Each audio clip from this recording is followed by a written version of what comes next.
Hi friends, it's Miss Olivia here today, and I have a new video for you where we will be making banana bread with these bananas. So I have these super ripe, super spotty bananas. As you can see, they have lots of brown spots on them. Super spotty, super ripe, and that means that the texture and the flavor has changed a little bit. So now, instead of being kind of firm and starchy, these bananas are gonna be super sweet and super mushy. And that means that no one in my family wants to eat them anymore. But instead of throwing them in the trash, what I thought we could do is make some banana bread, because these bananas are actually the perfect type of banana to use for banana bread. Full of fun facts about bananas.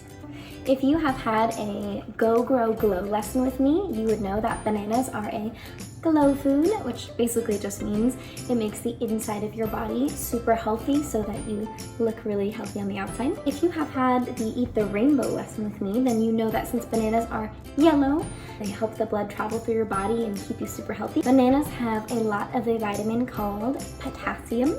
They also have a lot of vitamin B6, a lot of vitamin C, and they have a lot of something called fiber, which basically means they're easy to digest. So it's easy food for your body to process. Just wanted to say first that if you want to make this recipe, we need the oven. So it's a good idea to ask your parent or guardian to help you out with this one. After you wash your hands, we need to turn the oven on to bake at 350 degrees. All right, now that you have asked for permission, washed your hands, and turned on the oven to 350 degrees, you are going to need to get these ingredients. I have here half a cup of chopped pecans. Normally I would use walnuts for banana bread, but I didn't have any. Then you are going to need some sugar. I have two types here. I have a white sugar and a brown sugar, and the recipe calls for 1 cup of white sugar, but I wanted to do 1/2 cup white sugar and 1/2 cup brown sugar because brown sugar makes baked goods more moist on the inside, so it retains more moisture, and I like the way that tastes a little bit better. But you could use all white or all brown or half and half like me. It just depends which type of sugar you have. All you need to know is you need 1 cup total. Here I have a stick of unsalted butter. Butter comes in both salted and unsalted packs, and you are going to want unsalted. In here I have a mix of baking soda and salt. We're only using 1 teaspoon of baking soda and a 1/4 teaspoon of salt, so I just mixed them together already. Then I have 2 eggs here. These are from my friend's farm, so they're 2 different colors and different shapes. And you're going to need a 1/4 cup of milk. I didn't have any milk left, so this is almond milk. You're going to need a little bit of vanilla extract. And lastly, your super ripe, spotty bananas. Like I said before, the more brown and spotty they are, the better they will be. This banana bread recipe is great because, as you can already tell, I made some substitutions. I'm using pecans instead of walnuts, I'm using almond milk instead of regular milk, and I'm using 2 different types of sugars instead of 1. If you are making this at home and you don't have pecans, don't worry, you could use walnuts, or you could skip the nuts entirely. If you don't have milk, you could use almond milk or any type of milk substitute, like oat milk, rice milk. Also, if you don't have 2 eggs, this recipe works all right with just 1. Like I said before, you can use any type of sugar. And if you don't have unsalted butter, you could use a different oil like canola oil, vegetable oil, or even margarine. So the first step in this recipe is to melt the butter. I'm going to go pop this in the microwave for 15 seconds. And when it comes out, I'm gonna give it a little stir, and if it's still not melted, I'm gonna put it in for 15 more seconds. And I'm gonna keep doing that until the butter is fully melted. It's just important that you do it in small increments, like 15 seconds, so that your butter doesn't cook too quickly. Butter is back from the microwave. I ended up putting it in there for 3 sets of 15 seconds, and it looks like this. You can see there's a tiny bit that's still not melted, but if we give it a little stir, it'll be fully melted. Get out a big bowl like mine, and you're going to pour in the melted butter. And then we're going to add in the 2 types of sugar.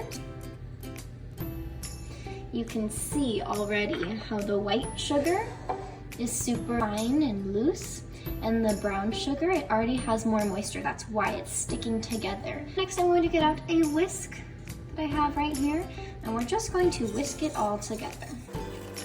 That looks pretty good to me. It is all combined, and since the butter was warm, it's kind of starting to dissolve the sugar and make kind of a paste. So that's what it looks like. Now it is time to add our eggs. We're going to add them in one by one. This is how I crack an egg, just so you know. First, I tap it on the counter a couple of times really gently. Now that it's been cracked a little, I'm going to tap it on the edge of my bowl until I can see a good crack. I'm going to turn it around and crack it a little more. And now I'm going to put my 2 fingers in and pull the shell apart. Now this is kind of difficult and it takes a while to learn, so you might want to ask an adult for help. Trust me, it is no fun to mess it up because you can get the shell broken in the bowl and it's really hard to get that out. Or I've also messed it up before by cracking too hard on the counter or the bowl and the egg coming apart here, so that's no fun. But now that the eggs are in, we're going to whisk them together.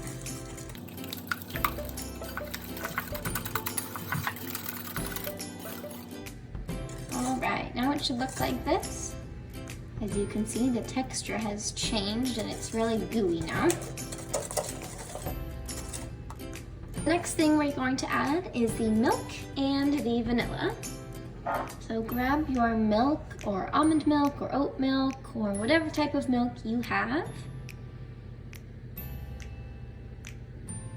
Here's a cup, here's a half cup, and a 4th cup isn't even marked, but it's this bottom line. We're going to do 1 teaspoon of vanilla.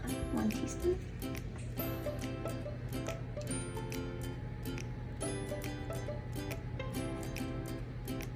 Right, now we're gonna mix this all up. And you gotta be careful and go kind of slow because we don't wanna make a big mess. But once it's all mixed together, you can go a little faster. And I'm doing 2 motions here. I'm going around and around, and I also do kind of a zigzag back and forth. Now that that is all mixed together, I'm going to get my bananas in here, and I'm gonna take a fork so that I can mash them. Here is my fork, and start by peeling the bananas. I'm gonna get my fork out now, and I'm gonna press down on my bananas. Since they're super ripe, they're going to mash up really easily.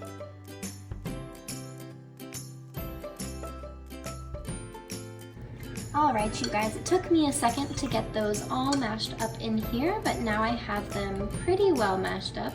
I just left a few big chunks that I need to make a little smaller.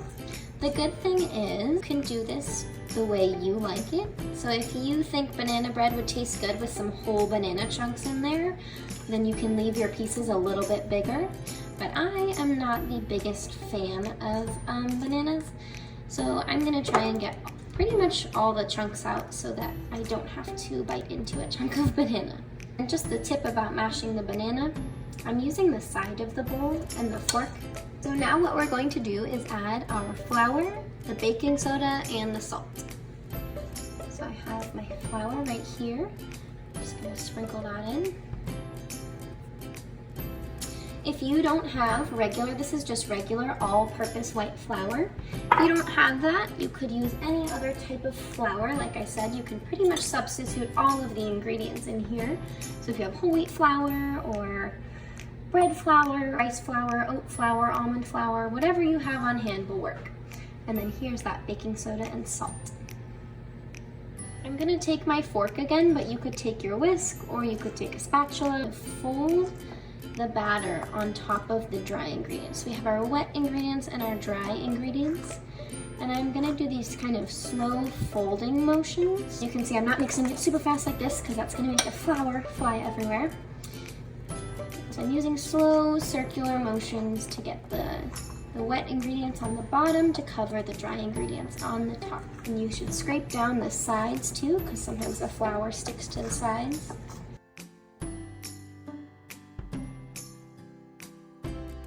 Sometimes the flour hides in little air bubbles in the mix, so you've got to go through it all. All right, I'm thinking that looks really nice. Now is the time you would add your half cup of any kind of nut. That looks ready to go in our pan. So what you're gonna do now is take out a loaf pan. Looks like this. Go ahead and take your loaf pan, and I actually saved the wrapper from my butter. I should have told you guys this earlier, but I saved my butter wrapper because there are little bits of butter. And we need to oil the pan, which basically means we need to try and get all of the sides covered in oil. It's looking like I don't have quite enough butter. So what I'm gonna do instead is I'm gonna get a paper towel, fold it in half. We're gonna fold it in half one more time. And I have this canola oil in the back of my pantry. So what I'm gonna do is I'm going to put the napkin on top and turn it to the side, but not let go. Put it back, take it off, and there's a little bit of oil on there. And now I'm gonna put that in my pan, and I'm gonna get the bottom, the sides, and you do this so that your bread or whatever else you're making doesn't stick. So it comes out nice and easy. Now that that's done, we are going to take the banana bread mixture, the batter, and pour it all into the pan. I did my best to get all the batter out. So now my banana bread is ready to go in the oven. I'm gonna give it a little bit of a shake because it wasn't really evenly distributed. So I'm gonna give it a little shake back and forth and kind of set it down hard on the counter a few times so that it flattens out. And now your banana bread is ready to go in the oven, which is perfect because my oven just beeped. This is another part where you are going to want to ask an adult for help. Going in on the middle rack, and I'm going to push it so it's halfway back. Goodbye. Now I'm going to set a timer for 50 minutes. Not 15 minutes, 50 minutes. I will see you guys in 50 minutes. All right, friends, my timer just went off. I'm going to get some oven mitts and open the oven and pull it out. Here is the finished banana bread. It smells amazing. I wish you could smell my kitchen right now. Just to make sure it's fully cooked, I'm going to take a knife and I'm going to pierce a hole right in the middle. And if it comes out completely clean and nothing sticks to it, then I know that my banana bread is fully cooked on the inside. It definitely looks cooked on the outside. This is such a nice golden brown color, but let's just check the inside. My knife is touching the bottom. Ooh, okay, there is some batter stuck to it. So I think it needs to go back in the oven. I'm gonna do another 5 minutes and we will check it again after that. Just pulled it out for the 3rd time now and I'm gonna give it a final check. Perfect. As you can see, the knife is almost completely clean. It slid right out. That means it's cooked completely through on the inside. So now I'm gonna let it cool for about 10 minutes in the tin outside of the oven, and then we'll try to get it out. My banana bread has been cooling for about 30 minutes now. It wasn't quite ready after 10 minutes, so let's see if it's ready now. I'm gonna carefully flip it over, tap on the top, and give it a little shake. Woohoo! There it is. It looks amazing. Let's cut a piece and see. Using a serrated knife to cut it, so make sure you ask an adult to help you or to watch you. And with a serrated knife, you work back and forth.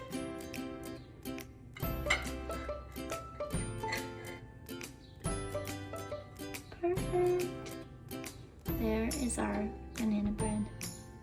It looks amazing and I can't wait to eat it. Alrighty friends, I hope you enjoyed this video where we turned super ripe spotty bananas into a delicious banana bread. I'll see you next time.